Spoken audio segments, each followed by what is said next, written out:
सट्टा बनाउनुहुन्छ? हजुर यहाँ म त काम गर्ने हो नि। ए ओके।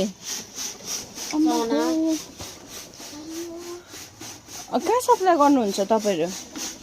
होइन यहाँ घर मालिकको हाट बजारमा बेच्नुहुन्छ मेलमा। कस्तो मजा। दिनभरि यसरी गर्नुहुन्छ आगोमै? आगोमा। घाम नलाग्दा त ठिकै हो, घाम लाग्छ त्यही त। चना भुटिसक्नु भएको यो चाहिँ? यो पनि भुटिसक्नु भएको? यो भुटिसकेको, यो फुटेको छैन। उता भुटेर राखेको हो त्यो बोराका। अन्त केमा पिन्नुहुन्छ? मेलमा। माथि मेल। भुटेर चाहिँ मेलमा लानुहुन्छ? अम्बो यहाँ भुट्यो त्यहाँदेखि मेलमा लग्यो पिस्यो। अरूले बोक्छ नि।